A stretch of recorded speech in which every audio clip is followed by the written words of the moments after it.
দাম্পত্য জীবনে সুখী, তারপরও কেন মানুষ প্রেমে পড়ে? আজ ও কাল চ্যানেলে স্বাগতম। সম্পর্কের রং বদলের নির্দিষ্ট কারণ সব সময় ব্যাখ্যা করা যায় না, তবে আমাদের সামনে মনের যে অংশটা অফুরান চাহিদা হাজির করে, সেই অংশের কারসাজিতে এ ধরনের প্রেমে পড়ার অনুভূতি তৈরি হয়। সব আছে, তবু কিসের যেন অভাব। এমন একটা অনুভূতি থেকেই কেউ হয়তো নিজের সঙ্গী ছাড়া অন্য কারো প্রতি আকৃষ্ট হয়ে পড়তে পারে।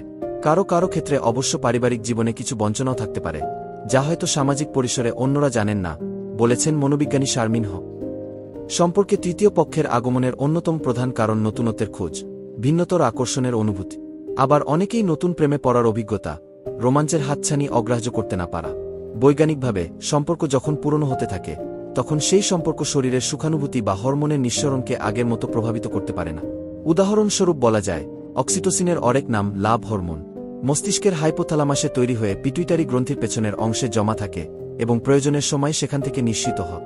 বিপরীত লিঙ্গের প্রতি আকৃষ্ট হলে মস্তিষ্কে ডোপামিন আর সেরোটোনিনের পাশাপাশি অক্সিটোসিনের নিঃসরণের মাত্রা বেড়ে যায়, ফলে প্রেমানুভূতি তৈরি হয়। নারীদের শরীরে প্রাকৃতিকভাবেই অক্সিটোসিনের পরিমাণ বেশি থাকে, আর ঠিক এ কারণেই পুরুষেরাই বেশি প্রেমে পড়েন। আবার হরেক রঙের মেঘের মতো বিচিত্র সব ভাবনা খেলা করে মানুষের মনে।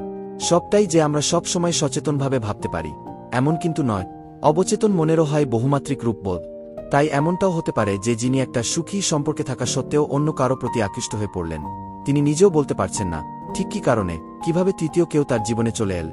স্রেফ একটা মানুষের প্রতি ভালো লাগা থেকেই প্রেম হয়ে যেতে পারে।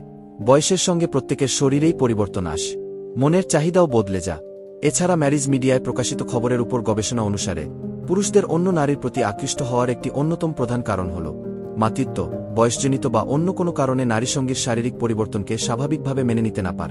দুজনের শারীরিক চাহিদার পার্থক্য অনেক সময় তৃতীয় পক্ষকে সম্পর্কে আমন্ত্রণ জানা। অন্যদিকে বিয়ের আগে গভীর প্রেমের সম্পর্কেও জড়ান কেউ কেউ। সব সম্পর্ক যে বিয়ের পরিণতিতে পৌঁছতে পারে তেমনটা তো নয়। পরিণতি না পাওয়া সেই সম্পর্ক ভুলে গিয়ে অন্য কাউকে বিয়ে করে সাময়িকভাবে সুখীও হন কেউ।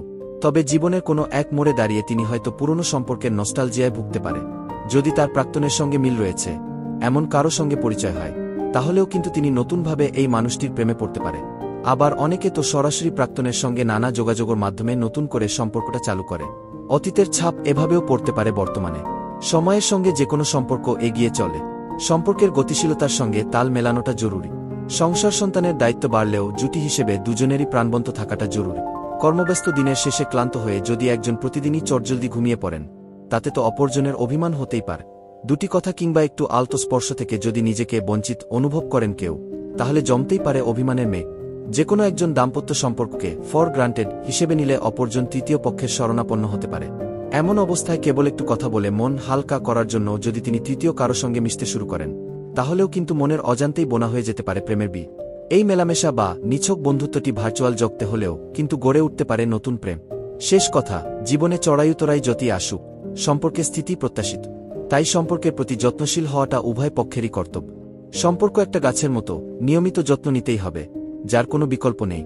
তবেই সেখানে গজাবে নতুন নতুন কুড়ি, ফুল, ফল। যে প্রতিশ্রুতি নিয়ে দুজন মানুষ একটি সামাজিক সম্পর্কে আবদ্ধ হন, সেই প্রতিশ্রুতি ভুলে যাওয়া অন্যায়।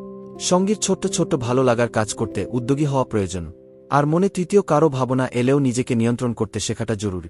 তৃতীয় সম্পর্কটাকে মাত্রার ভেতরে রাখার নিয়ন্ত্রণ আপনার থাকতেই হবে। প্রয়োজনে মনের চিকিৎসাও করাতে পারে। সাম্প্রতিক পরিস্থিতি সম্পর্কে আরও খবর পেতে চোখ রাখুন আমাদের চ্যানেলে। ভিডিওটি ভালো লাগলে লাইক দিন, শেয়ার করুন। ধন্যবাদ।